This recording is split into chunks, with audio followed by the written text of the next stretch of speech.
Hey guys, thanks for watching. Please make sure to subscribe to our YouTube channel and all our social media platforms at Fino Boxing. You can follow my personal social media at Adriana_sports. Enjoy.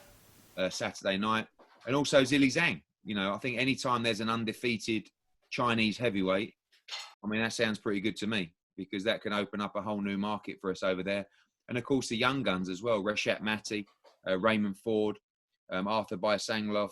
And, you know, I think it's big opportunities for those guys as well. But, you know, good card, but it is about Devin Haney on Saturday. It is about this young buck who people talk about potentially the next Mayweather or whatever they want to say. But he'll want to go out there and dominate Yurokis Gamboa, who's been training hard. And I think Gamboa probably sees this opportunity, you know, as a former unified champ to make, you know, one last run at the world title. And if Devin Haney's not the real deal, he'll get beat on Saturday night, because sometimes you get all these fighters that are hyped up and hyped up and hyped up, and when they take the leap, they're not what you thought they were. For me, that isn't the case with Devin Haney. But I think when you're in with a world-class fighter, you get to really find out the true ability, and I think you'll see Devin Haney shine on Saturday. So over to your virtual hands. Hi Eddie, how's it going? Donna Corby here from MMA Island. This is a big fight coming up this weekend, but I do want to look forward a week to Katie Taylor, who fights next week.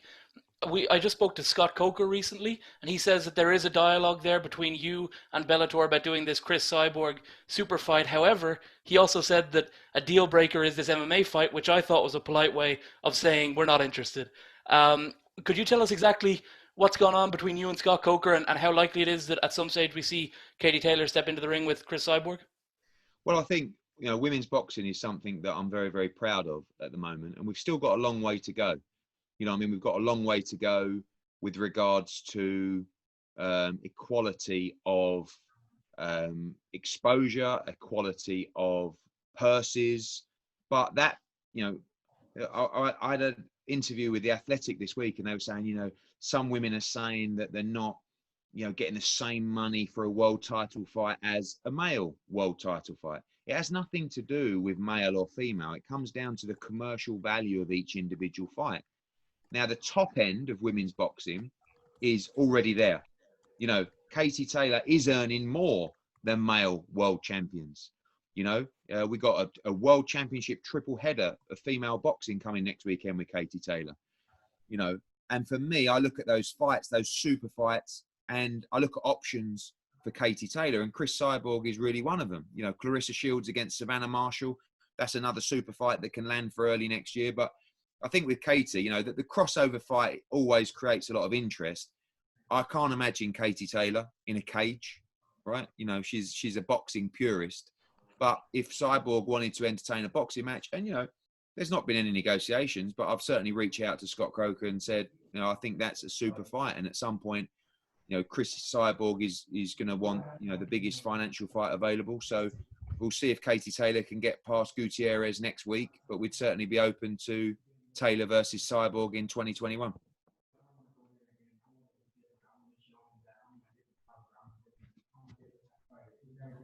Jeremy? All right. Hi, Eddie. Thank you for your time. You were talking about how, for Devin, this is the type of fight that he needs to kind of gauge where he's at. Will you make a decision on his next opponent based on how he performs in this fight? Meaning, will you match him up depending on what you see from him here? You know what, Jeremy? Devin is one of those few young fighters who is completely up for fighting absolutely anyone in the division, and has been consistently. I mean, don't forget, you know, when we decided to go down the WBC route, this was purely to chase Vasily Lomachenko. You know, I sat down with Devin and his dad, and I said, look, you've got all these governing bodies. You're up there in all of them. You tell me, what do you want to do? He said, I want to fight Lomachenko. I said, okay, well, you know, if we get this final eliminator, and Lomachenko obviously was fighting Campbell, you will be the mandatory challenger to Lomachenko. That's what we want to do. As soon as he won that fight, we went to the WBC convention and we pitched to the WBC to order that fight immediately. At the same time, Top Rank pitched to the WBC that Vasily Lomachenko be made franchise champion. So unfortunately, we missed the boat. That's another discussion I'm sure might come up on the Zoom call about, you know, world champions. So the great thing about working with Devin is him and Bill truly believe they can beat anyone at 135 pounds. They also understand they're not going to be at 135 pounds forever. You know, he's a very big lightweight. He could move to 140 now, but all of a sudden, all the big fights, or majority of the big fights, sit at 135 pounds. So I think that any victory would lead to him fighting the likes of Ryan Garcia, you know, Teofimo Lopez, Vasily Lomachenko. But the way in which he deals with Gamboa at the weekend is really important to how quickly he moves. But to be honest with you, Jeremy, you know, I don't think that we can. Anthony, can you mute your call, please? Thank you. I don't think that I can do anything about it, because Bill and Devin are a million miles an hour. You know, and Bill obviously knows Devin inside out. He probably is a little bit biased because he's his father. But at the same time, you know, I didn't really believe that when Teofimo Lopez beat Richard Commey that he would really fight Vasily Lomachenko. You know, I heard all the noise and I thought, no, look, this guy could be a star. You know, surely he's going to have one defense, two defenses, and then go on and fight Vasily Lomachenko. These young guys are made of different stuff. And Devin is cut from exactly the same cloth as Teofimo and Tank. They really believe they can beat everybody, and they have no fear in doing it. So, you know, from my point of view, a devastating performance from Devin on Saturday would give me full confidence to go out and risk it all against, you know, I mean, look, when we look at the ones that are fully proven is Tank and his Teofimo. You know, they have passed the elite level tests. On Saturday, Devin faces his real test. Ryan Garcia, who, by the way, is a great fighter and a fine young man, is yet to take anywhere near that test yet. I believe he has fantastic ability, but his test comes on December 5th against Luke Campbell. So it's great to see, you know, both Devin and Ryan having those tests to prove if the hype is real. You know, I have to take my hat off to Tank and to, although Tank is yet to have a real 135-pound fight, but, you know, he's a quality fighter. He has had big fights, and, you know, Teofimo has passed the test. So now it's over to Devin and Ryan to show us what they can do before they enter the mega fight in 2021. Much appreciated. Thank you, Eddie. MREC TV, please. Emric, get that mute off, my man. Good Okay. man. Eddie, how you doing? Good, thank you. So now, Eddie, you said something very interesting with Teofimo Lopez and Tank. You know, they passed their test. Do you think Devin has the power in the same league as those boxers? Yeah, I do. I mean, I think that Teofimo Lopez is definitely a puncher. You know, how hard he punches, obviously, it's a great knockout win over Commey. You know, he had enough power to keep Lomachenko off. And Tank, you know, knocked out a super bantamweight and featherweight, you know, great fighter, someone that's crept up to super featherweight. The truth is that Leo Santa Cruz is not really a super featherweight. He's definitely not a lightweight. But listen, the fight was made at super featherweight. So Tank's power at lightweight still has to be questioned, you know, until he's knocking out big, proper lightweights. But he's a fantastic fighter. Devin is a very, very sharp puncher.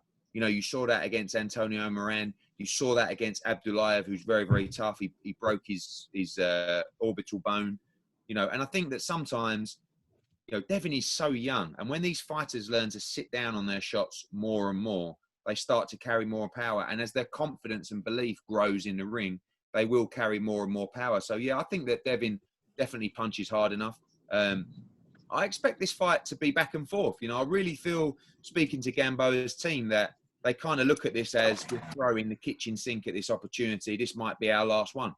And they definitely believe that there are question marks. Listen, if I was on Gamboa's team, I would be sort of pushing the question to Gamboa, saying, we just don't know about this kid, you know? We know he's got talent. We know he's got ability, but we just don't know when the going gets tough or when he steps up to the levels, if he is as good as people say he is. So there is that doubt. And Devin has to prove, and he wants to make a real statement. And I think that's the difference between these young guys that I said. Devin, he don't just want to win on Saturday night. He wants to shock all you guys. He wants all you guys to say, wow, this kid's right up there. He wants you to say, I think he can beat Tank. I think he can beat Teofimo. Or I think he can hang with those guys. And the only way he can do that is to beat Gamboa better and more convincingly than a Tank did, or put a performance together that you guys go, wow, you know, and that's kind of the pressure more than anything. You know, I'm just thinking, win, you know, defend your world title, and we've got massive fights in 2021. He's thinking, I want to knock this guy out. I want to look sensational. I want all you guys to think that I am as good as Tank and I am as good as Teofimo. And those fights are super fights. What we need you guys and the fans being left with from this fight on DAZN on Saturday is we must see those. You know, we must see those. Give us Haney against Garcia or Campbell. Give us Haney against Tank. You know, because right now it's kind of like after those two performances, it's like, give us Lopez and give us Tank. All right. And yeah, Haney and Garcia, they're great as well. Now, on Monday, we want to say, give us Haney Tank, give us Haney Lopez, give us Haney Garcia or Campbell. So he's looking to make a statement. And in answer to your question, yeah, I do believe he carries the power. And I think he's a very big 135-pounder. Thank you.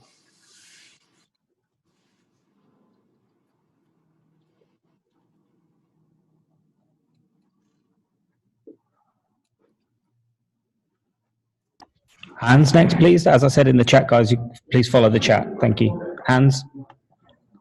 Hey Eddie, how you doing? I'm good, thank you.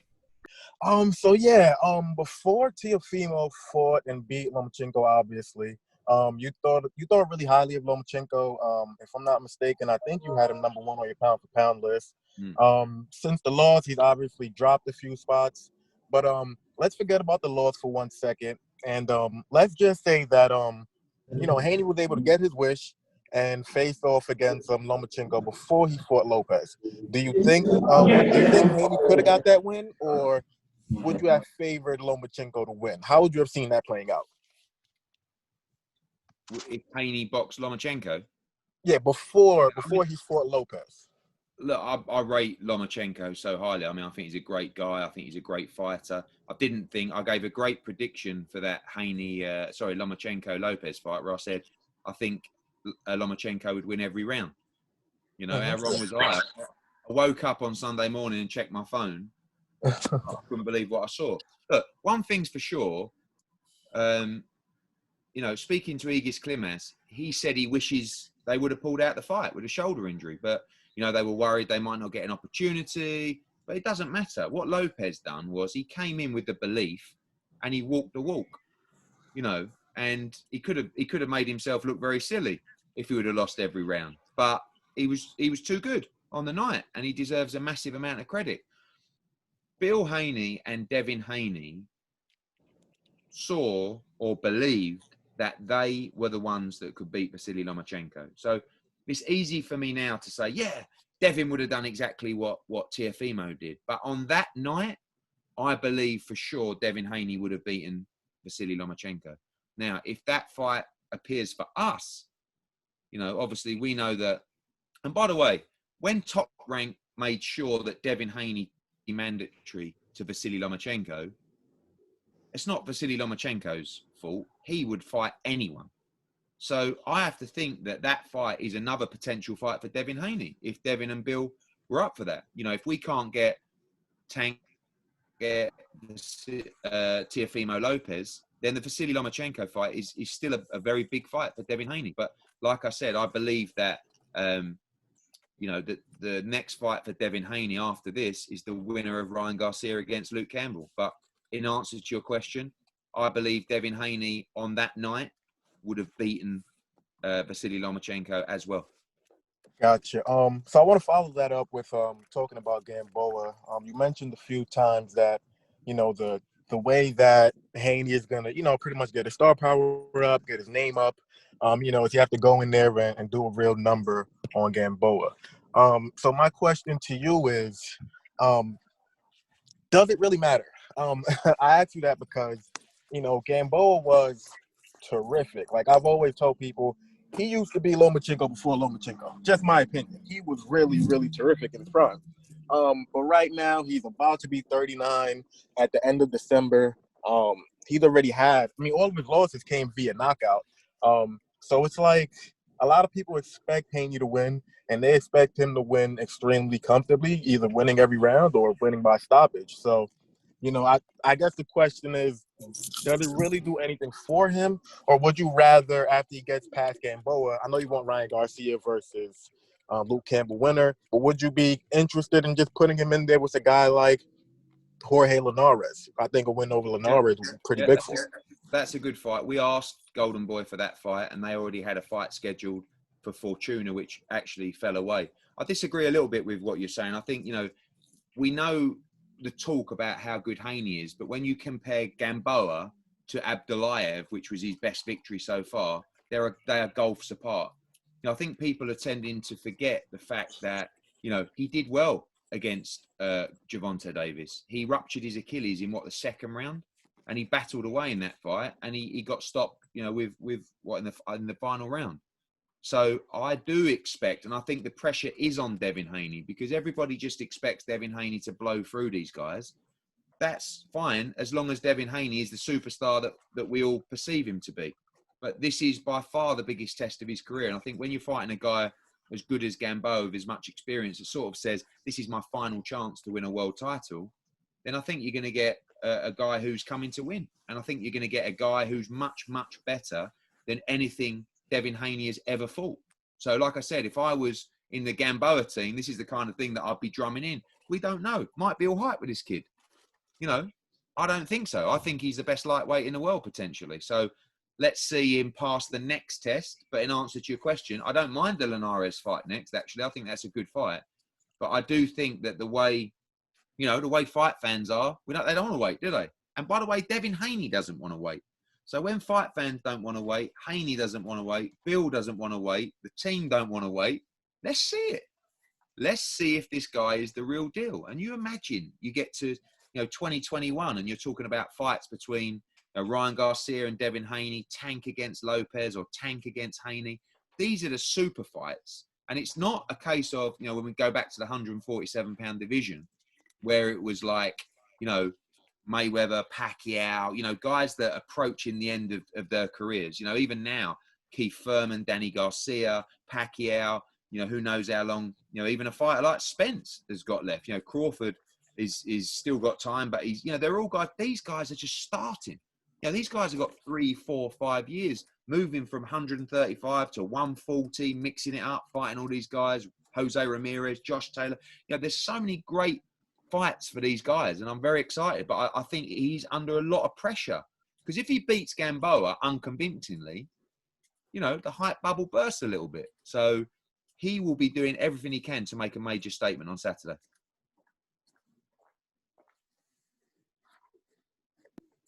Danny Flexen, please.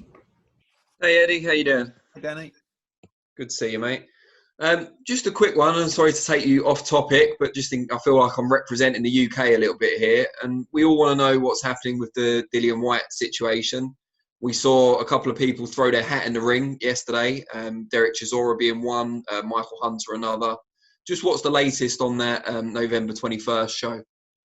So just taking a nice picture of you guys, that's smart. So the situation is that the fight that he wants more than anything is Alexander Povetkin, even. I think that obviously he has to rectify that defeat or try to rectify that defeat.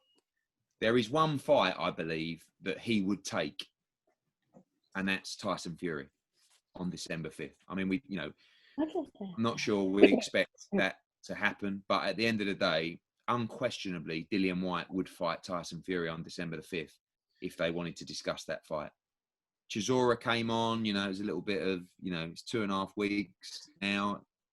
Realistically, we will postpone that fight with Alexander Povetkin to January the 30th. And I think any fighter who has trained for 8 weeks and then loses his fight, says, I just want to fight. I just want to fight. And yesterday, that was very much the opinion, you know. But Dillian Whyte has got a pay-per-view slot. And, yeah, Derek Chisora, possibly, you know, that fight can work.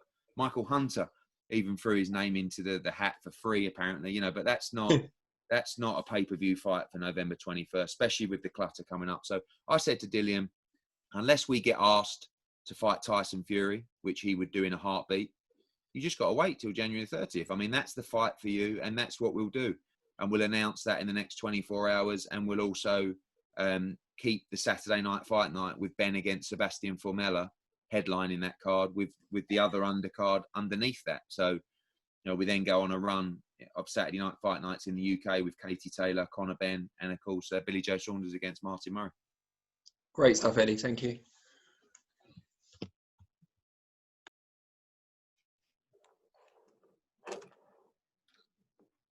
It's all right for now.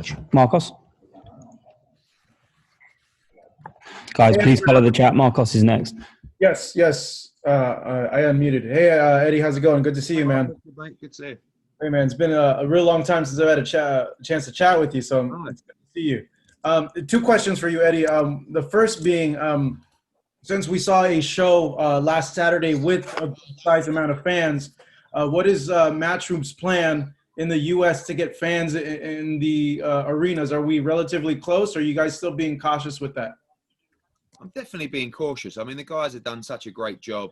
You know, we went to Mexico, obviously, a couple of weeks ago, and obviously it's the situation is a lot worse there.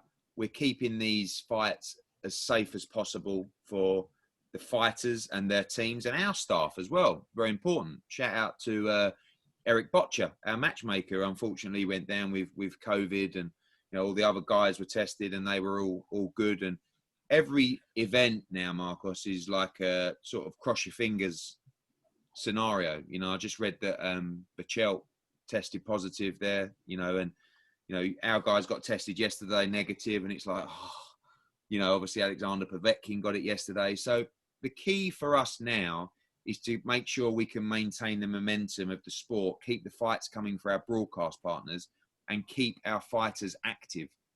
The second phase of that is to bring fans back into the arenas. Okay, so we saw obviously on Saturday Santa Cruz and Tank. I think it was like 7,000-8,000 there or something. I think in a way it's great for the sport. We just have to be a little bit careful and responsible. You know, how safe was that for the fans there? Now, obviously, the difference between our small country here and your great country is you have individual states that you know are making decisions on what's allowed and what's not allowed. You know, and for us, we have one decision, and that is no fans. So in America right now, my plan is obviously with Devin Haney this weekend, with Danny Jacobs coming out on November the 27th, and then probably with Gennady Golovkin, you know, towards the end of December. All of those events will take place behind closed doors. The model is in place. We can make sure that we can, you know, keep the dates coming. Like I said, keep providing for our broadcasters. Then when we go into 2021, that's when we have to start seeing, you know, one of the early fights for us looks like Chocolatito against Juan Estrada. That would be almost criminal if we didn't have, you know, at the old StubHub Center or in Phoenix or, you know, a massive crowd for a fight like that. So we live and breathe with live crowds, and it's very important for us to bring them back, but safely. But that's kind of like the next project. Right now, the project is to keep going, to keep rolling with these shows, keep delivering for our fighters and our broadcasters. My last question for you, Eddie, is the winner of this fight mandated in any way to fight the winner of Ryan and Luke? Like what is the? Yeah, I mean, that's the other way around, really. You know, I think that obviously Devin is a WBC world champion. That is a final eliminator, Campbell against Garcia, and that's the natural fight. I mean, not just because these guys are on the same platform, but you know that is the route that it should take. You know, I would like the WBC to mandate Devin Haney to fight Teofimo Lopez. That's really what they should be doing. But you know, the franchise is untouchable, which is something I don't agree with. But certainly the winner of Ryan Garcia against Luke Campbell should be mandated to fight Devin Haney. All right, thank you, Eddie. Appreciate it. Mate, good to see you. Crystal, next, please. Yes, hi, Eddie. Am I unmuted? Yeah, you're good. Good. Okay. Hi, Eddie. What I wanted to ask is basically if this is a great performance and this is a great fighter against Gamboa, I've followed him for years and years, how easy or difficult will it be to work with Top Rank and also the PBC? Do you think that those type of fights can get together, or what are your thoughts on that? Well, I think that the good news to come from the pandemic is that definitely promotional companies are, keen to do good business, So I think that right now, if I'm Bob Arum, I'm kind of like looking at Teofimo Lopez going, oh God, this guy's going to get super expensive. He's going to want the world, But the good news about Teofimo is I think he genuinely wants the big fights. I think he wants to fight Devin and Tank and, Ryan Garcia, because I think a lot of these guys are not going to stay at 135, particularly Devin and Teofimo. They're guys that are right on the cusp right now, looking to go to 140 already. So I think that, you're going to get guys. And I think that, I think a lot of promotional companies who may not have been running, slick businesses, who may not have built the cash reserves over the years, will be in positions where they're under more pressure financially to make bigger fights than just give their fighters easy fights. And listen, from a broadcaster perspective, I think the demands of a broadcaster will change as well. I don't think DAZN will want, to see Devin Haney against an unknown top 15 opponent next. I think they'll want to say, Ryan Garcia, Luke Campbell winner, fight Devin Haney. And so they should, because they're the kind of fights that are going to drive subscribers and create interest in the sport. So, for me, I really feel that it's never going to be easy to do cross-promotional fights, but I think that people won't want to be wasting money anymore, which is good news for fight fans. And I think the pressure will also come from I know that Devin Haney and Bill will be putting pressure on me after Saturday if they win in style to make them a mega fight next. And then it's on me, and that's what I have to deliver for them. Thank you. Ames, next question, please. Ames here for Boxing News TV. How are you doing, Eddie? You okay? Good, thanks, mate. Eddie, just a quick follow-up on Danny Flexen and then a question on Usyk versus Chisora. I just want to follow up on Danny Flexen. Just one question, guys. Come on. No worries. I remember you suggesting Michael Hunter as an opponent for Tyson Fury. Could you answer why you think Michael Hunter is an acceptable opponent for Tyson Fury, but not then for Dillian White? Because Tyson Fury is the world heavyweight champion. He is a bigger name than Dillian White. And what I said was, it's not that he's not an acceptable opponent, but unfortunately, Dillian White against Michael Hunter would not be approved as a pay-per-view fight on Sky Sports. So, I don't work with Tyson Fury's broadcaster, but Tyson Fury, one of the biggest stars in the sport, against Michael Hunter for the World Heavyweight Championship would be a pay-per-view fight.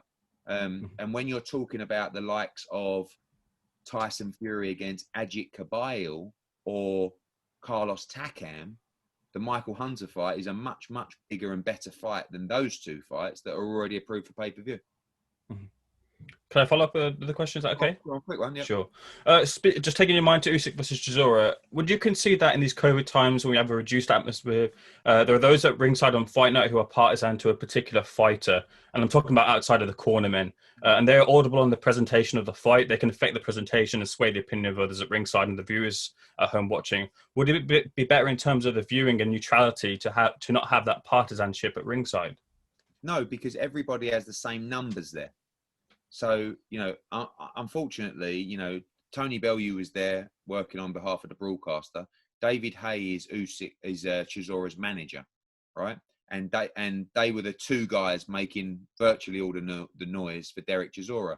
Next to me was Alexander Krasuk, he's my co-promoter, and Egis Klimas, and another one of their guests. They just chose not to make the noise. I do think you have a point, sitting there during the fight, sitting next to David Hay, listening, I thought the fight finished and I was like, this is close.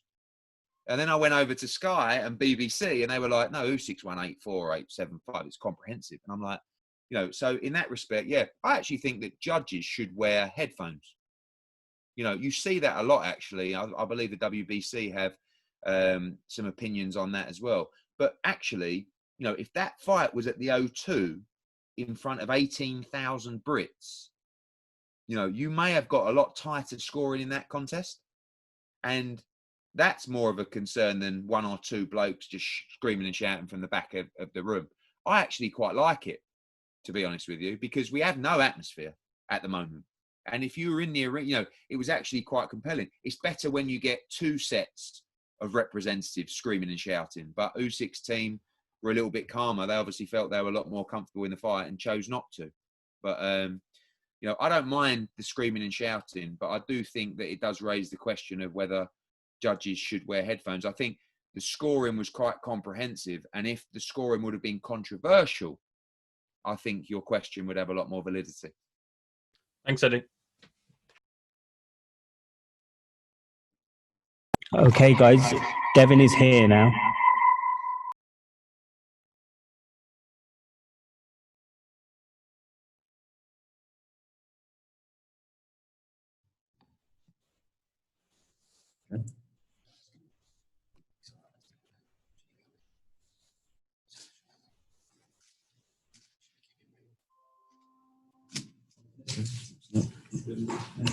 It's not coming up. Here he is, the champ. Good day, mate. How are you, mate? Good. What's up, champ? Hi, how you doing? So, guys, just Doing to good. introduce, obviously, there's a few aces in the pack right now. This is the ace, the big ace, the 135 WBC world champion, getting ready for another defense of his world title on Saturday, live on DAZN against Yurokis Gamboa.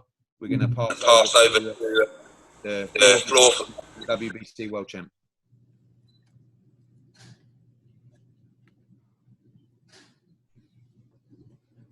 Just say a few words. Devin, do you want to just say a few words? Ready there in Miami? Couple of days to go. Hey, say it one more time. I couldn't. A few words from you before we go to questions from everybody on this Zoom. Ready to go there in Miami? You look great. It's been a long time coming. Yeah. I said before you're online, I know that the victory is important, but you're ready to make a real statement on Saturday. Yeah, that's the key to this fight. I want to go in there and I want to make a statement. I want to beat Gamboa worse than he's ever been beat before. He's been in there with a lot of top guys and he's given them the fight of their lives. So, the hardest fight, their hardest test. But to me, I want to go in there and, pitch a shutout. I want the world to know that I'm on a total different level, and I can't wait to do that on November 7th.